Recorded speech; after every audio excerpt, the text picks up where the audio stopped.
What's going on, Bucks fans? So where were we?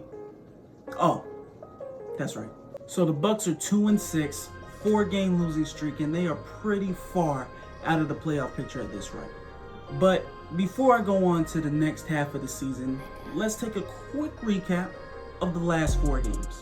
Of course, in Week 5, you have the debacle of the Tampa Bay Buccaneers defense letting Teddy Bridgewater completely carve them up for 314 yards and 4 touchdowns in a game that Jameis threw 0 interceptions. It was completely dominance from Teddy Bridgewater on the totally fixed Tampa Bay secondary. The very next week, you see the complete opposite of 0 turnovers, and you get 5 turnover Jameis. They turned the ball over 5 times. I showed you the clip of Mike Evans dropping a touchdown pass. Everything went bad. All in all, the Bucks lose the game by 11 points, which is, actually kind of impressive for as bad as that team played. 9 times out of 10, you play as bad as Tampa played, turning over as much as they turned it over. You're getting blown out the building by 30 points. The next week, of course, you have the refs screw up in Tennessee, and then you have the game against Seattle where they just completely lay down and don't put in any effort. And they lose the game 40-34 despite a tremendous game from Jameis and really the entire Buccaneers offense. So going into game 9 for the Buccaneers are 2-6. They're playing a young Arizona Cardinals team. Let's see how it goes. This game, at least defensively, will be pretty similar to the game the week prior against Seattle in terms of just poor defense. I mean, Kyler Murray winds up going for 324 yards in this game. He does throw an interception, and that interception was a huge one. It was to Jamel Dean late in the game. The Bucks would go down the field, score a touchdown, and they would wind up winning. However, one very important part of this game, Vernon Hargreaves gets cut the day after for quote-unquote a lack of effort on a pass play. To be quite honest with you, I don't know if there was a lack of effort on the play, but it really didn't matter. He needed to be cut way before that. He was one of the worst cornerbacks in Bucks history. You think of terrible Bucks corners, you think of E.J. Biggers, you think of Tim Jennings, you think of Mike Jenkins, and then you think of Vernon Hargreaves. But the difference between Vernon Hargreaves and all the other 3 I named is he was a first-round draft pick. Really just a terrible pick by Jason Lick. I can't necessarily say I blame him. I wanted him personally. He just never turned out right. Quick thing, you will notice that I'm not spending that much time on Jameis and his turnovers and me defending him this much here and there. That is because I do plan in the future. I don't know when. It won't be the next episode. It won't be the episode after that. It might not be from a little while down the line. But I do plan on making a Jameis Winston episode purely for the Sunken ships. So just to let you know that. With that being said, in this game against the New Orleans Saints, when the Saints come to town, the Buccaneers really never looked like they had a chance in this game. The Saints were in tip-top shape at this point.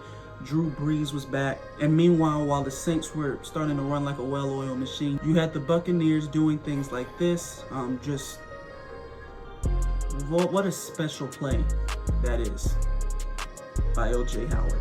At the end of the day, Jameis Winston would throw 4 picks. Of course, we did see one of them has nothing to do with him, but he throws 4 picks, and the Saints would dominate 34-17. So now the Bucks are 3-7. Vernon Hargreaves has been cut, and we're getting ready to enter a very exciting time for Bucks fans in the season. Not just because the Bucks are getting ready to go on a 4-game winning streak. Not just that alone, but this is when we see Jameis at peak Jameis. And I mean, I'm telling you, go back and watch these 4 games, folks. This was Jameis at his Jameis, I guess you could say. I mean, all these games we won, but in almost all 4 of these games, you see Jameis at his best and at his worst. Against the Falcons, Jameis Winston would throw an interception on his first drive just to do what? Throw one of the better touchdown passes you will ever see straight to Chris Godwin. The Bucks would go on to win that game 35-22. The very next week, you would see something that you rarely ever see from Jameis. No touchdown passes and no interceptions. The Bucks would, however, dominate the Jacksonville Jaguars defense and win the game 28-21. Very next week, the Bucs would fall behind to the Indianapolis Colts early. Jameis would throw 3 interceptions, but would throw 4 touchdowns and 456 yards. Mike Evans gets injured in this game. He catches a touchdown pass, pulls his hamstring, done for the year. And really, Jameis takes that and he pretty much elevates Chris Godwin even higher than he was before, and really makes Rashad Perryman look like a competent player. $8 million contract. The very next week, the Buccaneers would head to Detroit to play the Detroit Lions. Again, Jameis would throw a interception.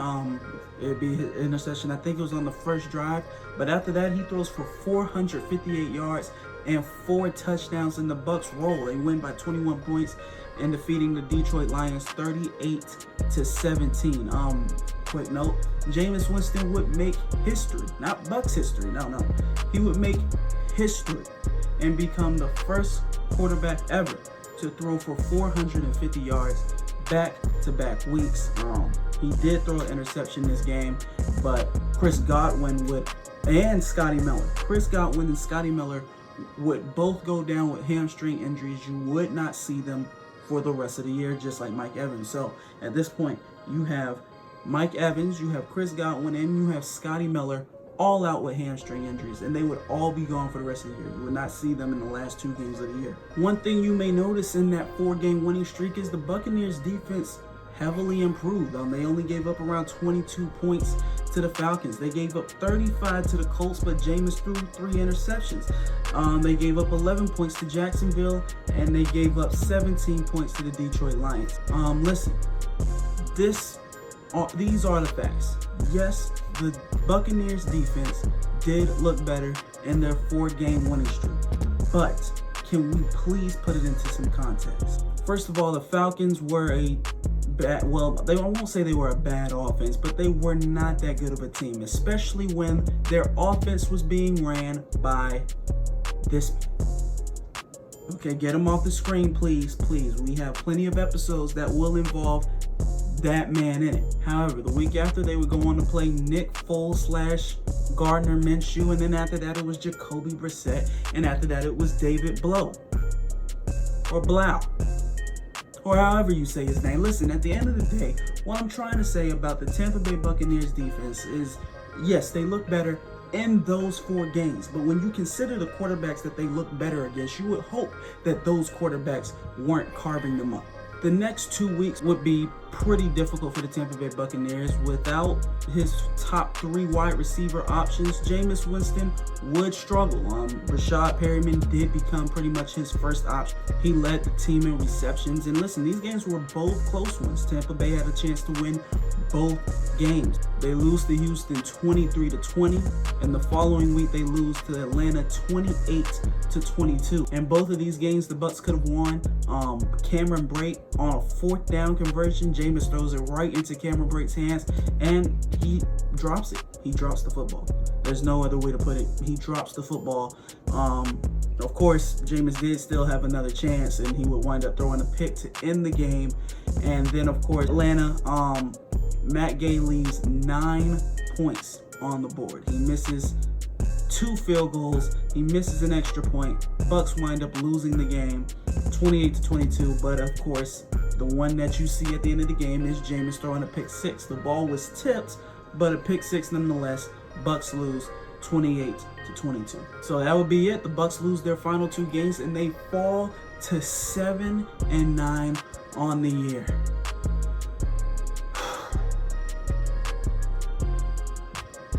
Now let's do a quick recap of things.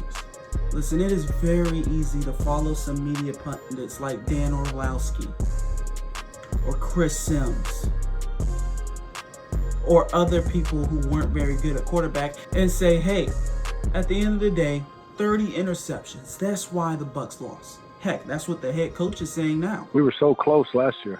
I mean, 7-9 doesn't sound close, but you eliminate 20 turnovers and we're in there. But in reality, is that the case? This isn't about me defending Jameis. Like I told you, I'll make an entire episode doing that. This is about just looking at the bare bones facts of this team.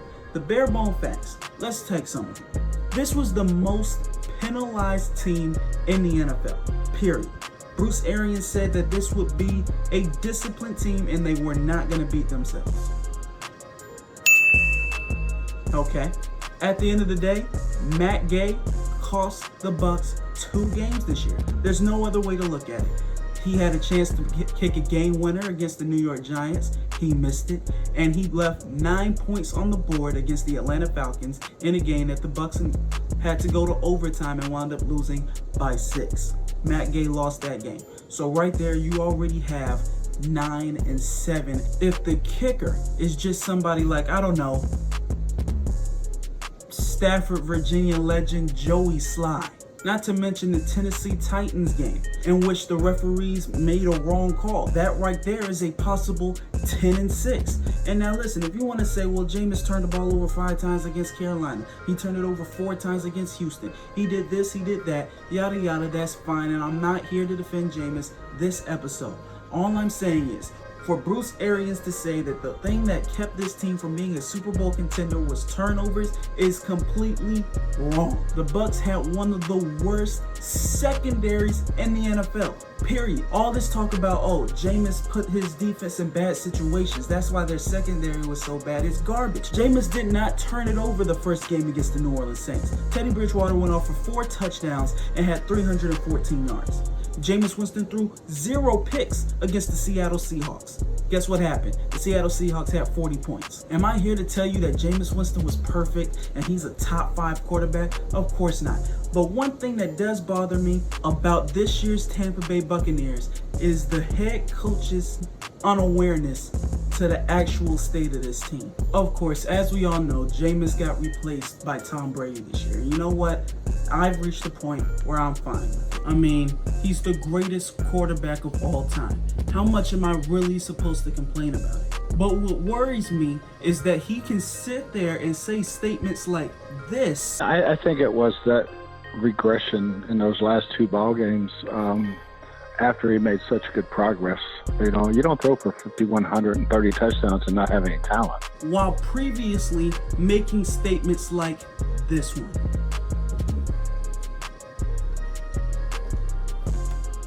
So I'm sorry, but last time I checked, in Jameis's last 2 games of the season, he didn't have his 2 star receivers in Mike Evans and Chris Godwin. Heck, he didn't even have his 3rd option in Scotty Miller. So of course, Jameis struggled in his last 2 games without his 2 star receivers. And it is those 2 games that apparently lost his job.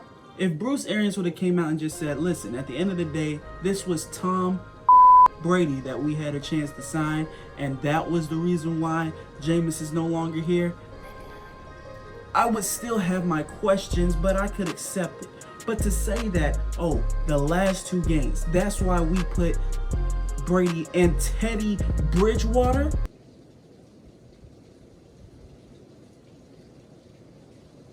over him, kind of bothers me, and it makes me put it in that category, because it is no secret, it is well documented that Bruce Arians' offense is not anti-turnover friendly. It's well documented that any quarterback that has ever played in Bruce Arians' system turns the ball over more that year than they ever did in any year in their career. I'm not out to call Bruce Arians a liar. I'm not out to make him a villain. I am out to simply point out some inaccuracies in the statements that he's made. And at the end of the day, when you open your eyes, you realize he has said some contradictory things. He's gone from full out, flat out, blanketing, defending Jameis Winston and everything he does, to saying, oh, the last 2 games, you know, the games where he didn't have his best receivers, that's the reason he's no longer a Buck. So I want to make this clear. This is not about Jameis right now. This is about Bruce and what we have with him going forward. I am in no way rooting against Bruce Arians or Tom Brady, because that would be rooting against the Bucs. And I've been a Buccaneers fan since 2002. That is way too long to turn my back on the team for any one player not being here or being here. But I simply want Bucs fans to be careful, to not blindly place their faith in a man just because his name is Bruce Arians and just because he wrote a book called The QB Whisperer. And when you look at the current state of the Bucs right now, it's clear that this is a team that probably needs a couple things. 2 tackles, a veteran secondary member, and another running back. Right now, there is an abundance of corners and safeties that the Buccaneers could sign to add a veteran presence to their secondary. There's a veteran tackle on the market who stated that he's willing to play left tackle or right tackle. And we are over a month past when free agency has happened and the Bucs have made no moves on any of those players. But is there an uproar? Is there concern about the obvious needs of the Buccaneers not being addressed? Of course not. No, because Bruce Arians is the guy. He's our coach, right? There's nothing for us to worry about when he's making moves, because the moves he makes or doesn't make, he knows what he's doing. He knows what he's doing. Just look at his name. Wait, that sounds familiar. And I again want to reiterate, I am in no way saying that Bruce Arians is in any way like Lovie Smith. His first year already is 5 wins better than Lovie's first year. He has already done things light years ahead of what Lovie Smith has ever done. He's 10 times the coach Lovie Smith has ever been, at least in Tampa. And I most certainly hope that I'm wrong, but this thought process that because Tom Brady is here, that we're instantly going to become a playoff team and instantly become Super Bowl contenders is completely far-fetched and not true to me. But at the end of the day, when you look at the 2019 Buccaneers, there's signs of hope. The offense once again finished in the top 5. They produced 2 top 10 at least receivers, a good tight end core, and a growing defense with one of the best front sevens in the NFL. This show is normally gonna be gloom and doom, but for this team, it appears that they have the right pieces to repair the sunken ship that was the 2019 season. I appreciate you for watching. Please like, share, comment, subscribe, and hit that notification bell if you're new. As always, do me a favor, stay smart.